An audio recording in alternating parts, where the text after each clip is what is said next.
Hello, hello.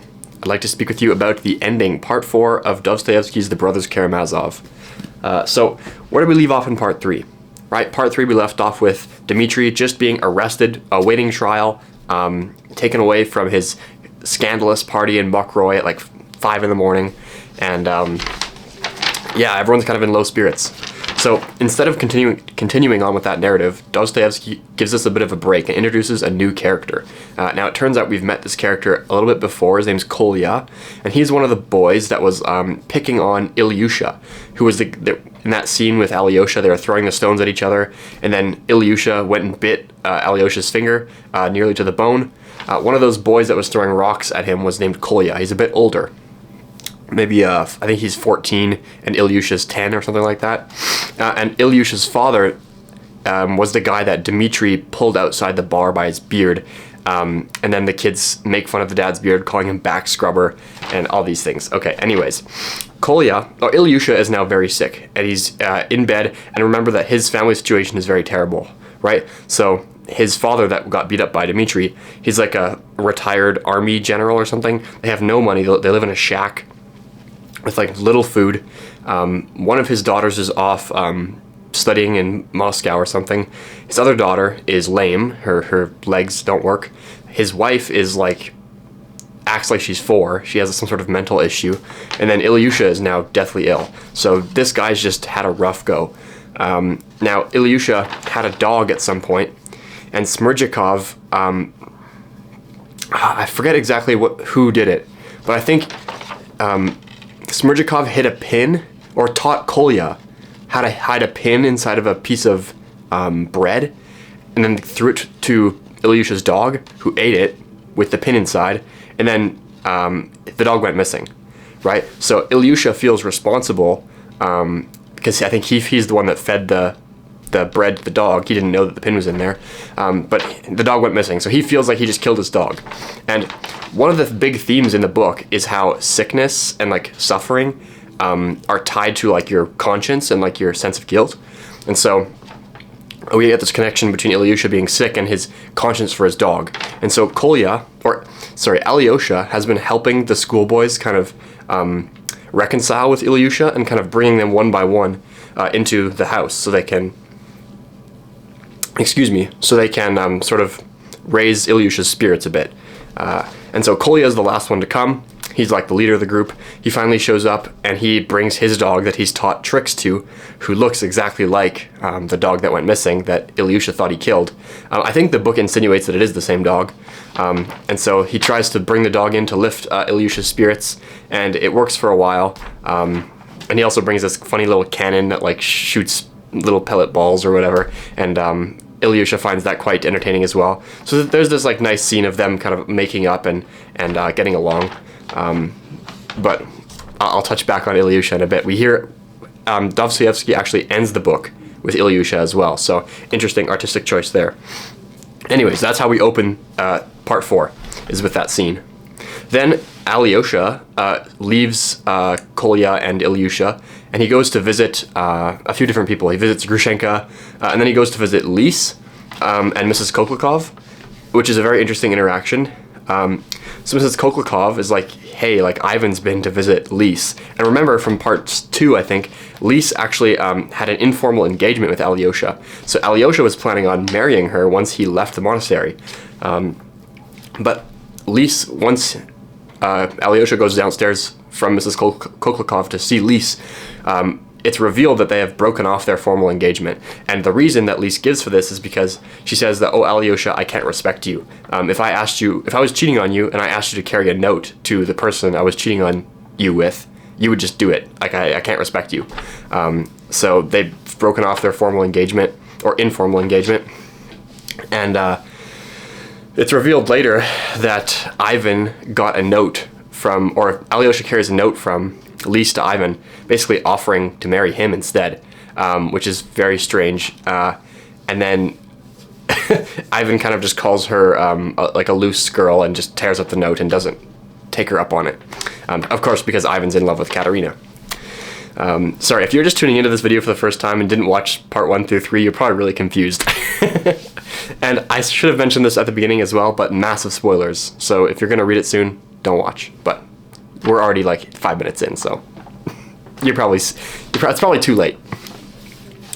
Anyways, at that same interaction with Alyosha and Lise, as soon as Alyosha leaves, she's like getting really down on herself, and she like thinks she's a terrible person, and she slams her own finger in the door and like breaks it, as a sort of like forced penance, like in the same way that like Ilyusha is sick because he has this conscience nagging at him, and we'll see Ivan later goes through the same thing, and possibly Smerdyakov as well, although maybe he's a bit more of a psychopath. Anyways, she kind of slams the door on her finger in a sort of forced penance to like make herself suffer for like the things that she thinks she's done wrong, like the nasty person she is. But of course it's fake, right? It's not, she inflicts it upon herself. And then Alyosha goes to visit Dmitri in prison. They discuss some sort of escape plan, which Ivan has formed. So that's an interesting point as well, but it's kind of vague at this point. Then Dostoevsky switches to Ivan's perspective and highlights 3 visits that he has to Smerdyakov. So it's at this point, it's 2 months after Dmitri's been arrested. And so Ivan went to see him right afterwards, 2 weeks after that, and then the day before the trial, which is at the current time. Now, Smerdyakov, remember he shammed an epileptic fit right before the murder. Then after that he had a real one, and then after that he got super sick, and he was moved from Fyodor's estate into like an aunt's house or something that's been keeping him there. He has his own room, and he just kind of sits there in the darkness and bedridden, basically. She feeds him, and that's his whole existence. And so when Ivan goes to visit him, he's very sick, but he can talk, and so Smerdyakov basically admits to the murder.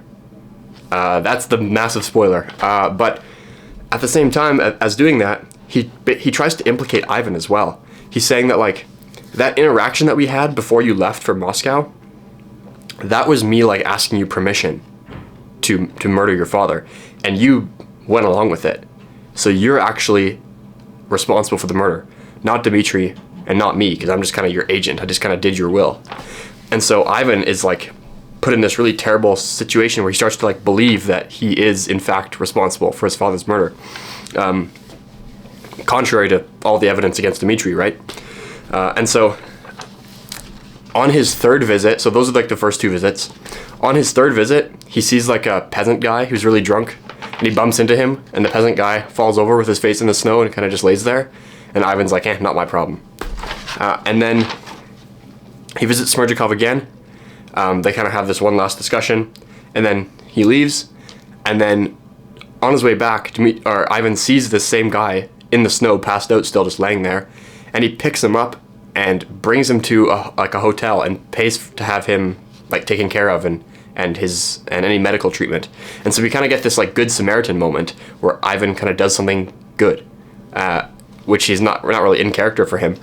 But the unfortunate part is that Dostoevsky doesn't really pick up on that again. I was like hoping that would be some sort of redemptive moment and we'd get more of that, but that he kind of just drops it after that. So it's kind of like a useless detail. But I thought it was, I kind of wish he had gone somewhere with that. Anyways, Ivan gets home, and he's like pretty sick at this point.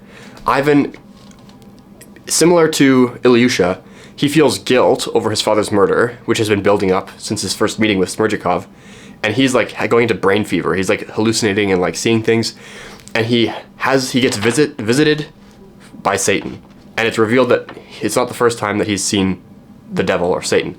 And so, funny enough, Dostoevsky depicts Satan as like this kind of like down on his luck aristocrat that's kind of like a loafer. And so, I don't know, it's kind of funny. But anyways, Ivan, in order to like make himself feel better, he like wraps a cold towel around his head, and then he keeps screaming at Satan that he's not real, and Satan's of course tormenting him and like kind of like teasing him and kind of goading him on. He takes like a glass and throws it at him, but it just smashes on the wall. And then all of a sudden Alyosha knocks on the window, and at that point Satan disappears. Ivan opens the door, and the towel that he thought he wrapped around his head is still dry, sitting on like the edge of the nightstand, and the glass that he thought he shattered is still like sitting on the nightstand. And so he realizes it was all a dream. The guy wasn't real. And Alyosha's like, did you hear? Smerdyakov just hung himself. He's dead. And so Ivan at that point just goes totally crazy, which is a shame because Smerdyakov also gave him the 3,000 rubles that he stole from Fyodor. So Dmitri never stole it. And so Ivan has this like really weak evidence and this testimony that Smerdyakov admitted to the murder, but now Smerdyakov's dead, they can't question him, and Ivan is like basically totally sick, and like he's totally feverish and just like rambling, and he doesn't make any sense.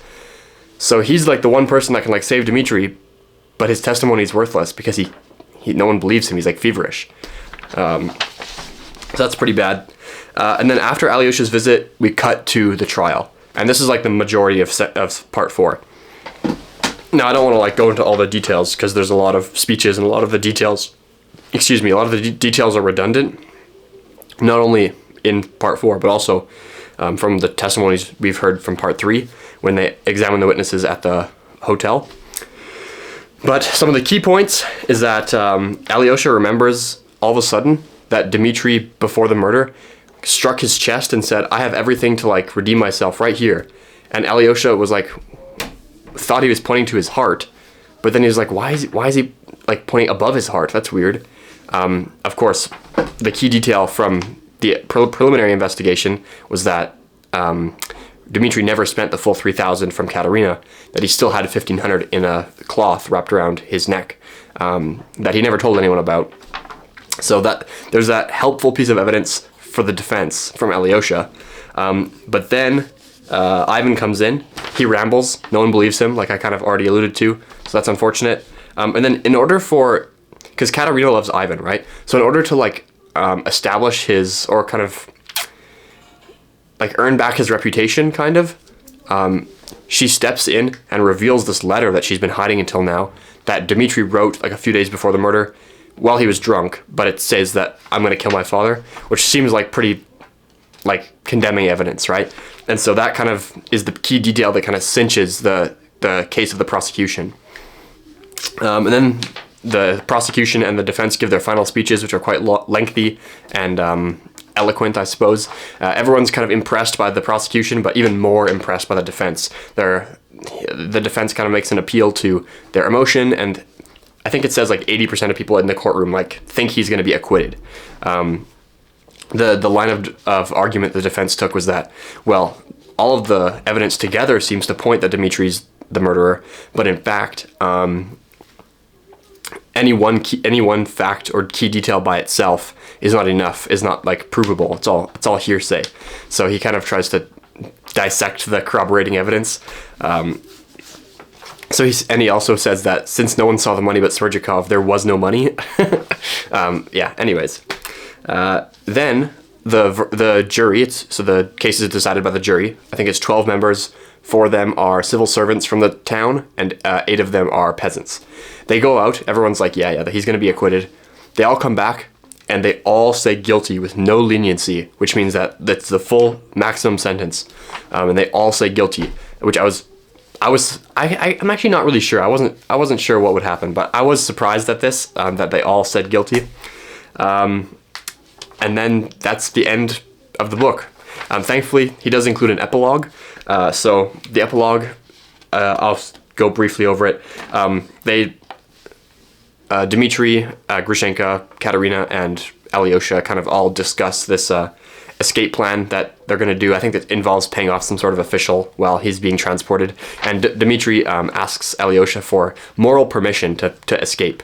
And Alyosha grants it because he maintains his innocence still. So because he didn't commit the crime, you can go. And Dmitri basically admits, like, if I go through with this and like I'm actually sent to Siberia to like work in the mines, and the guards push me around, like I actually might kill somebody. And Alyosha agrees. He's like, some people have a strong constitution. You do not. You have to escape. And then there's this really heartwarming moment between Dmitri and Katerina, because obviously there's a lot of hurt in that relationship, right? Katerina basically condemned him at the trial in order to defend Ivan's honor by revealing the letter that he wrote. And of course, Dmitri just completely betrayed her for Grushenka. And so Alyosha convinces Katerina to come to the prison to see Dmitri after the trial. And she shows up, and they have this like weird bonding moment where they like squeeze each other's hands and like mutter into each other. And they kind of just, they make up, they forgive each other. And then the last scene is the death of Ilyusha. So the sick boy with the dog, he died. Of course, his father's distraught. All the schoolboys are distraught. And then there's another heartwarming moment, I suppose, although the boy did die. But Alyosha kind of rallies the schoolboys and says, like, remember this feeling of like camaraderie and like goodwill that we have because we've been bonded over this like common tragedy, and our common love for this dead boy. Remember that and like carry that with you in your heart as you go out into the world. And they kind of do like 3 cheers for Karamazov, and then the book ends. So it was very long, right? Over 900 pages in my copy. Was it worth reading? Absolutely. I think this is one of the books that everybody should read before they die. I'm sure there's lots of those. I will encounter more as I continue to read through the classics. But yeah, absolute must read. Was it a full 5 stars for me? I think not exactly. I think right now I'll probably rate it at 4 out of 5 and then wait to see how it matures. Because like some books age well, like in my own mind. Like I originally rated Moby Dick a 4 out of 5 when I first read it. And then like 2 years after the fact, I bumped it back up to 5 because like the characters are so memorable. Like it's really good. So this one might be a grower too. I might have to update that one later. But for now, I'm going to stick with 4 stars. Just because, I don't know. Hard to say. I can't really articulate why it wasn't a full 5. Some more themes and discussion questions. One thing that we discussed because this is one of the books we did with book club. So one of the things we discussed at book club was Ilyusha and like why Dostoevsky chooses to include him right at the end of the book. And one of my crackpot theories was that like Ilyusha kind of represents Dmitri, and that Kolya kind of represents Ivan, right? Because Ilyusha is kind of... Wait, how does it go again? Kolya is like Ivan because he feels guilt. Wait. Okay, I'm going to skip that. Because it made sense yesterday, but now it's not making sense. What else did we talk about? Favorite parts? I think my favorite part of the book was Father Zosima's life story. I think that's the end of part 2, I believe. So that's a highlight for me. Other people in the group really liked the Grand Inquisitor from the discussion between Alyosha and Ivan, which is also part 2. Yeah, that's pretty much it. So I don't know if I can say much more about it. Definitely a good book. I definitely will be reading more Dostoevsky and more Russian literature. So maybe Tolstoy's up next. But yeah, so many books, so little time. Thanks for watching. Thanks for going through this series with me on the Brothers K. What long book will I do next? I'm not sure. I think I'm eyeing up 100 Years of Solitude and Middlemarch right now. But it might be a while before I get to those. Anyways, thanks for watching. See you later.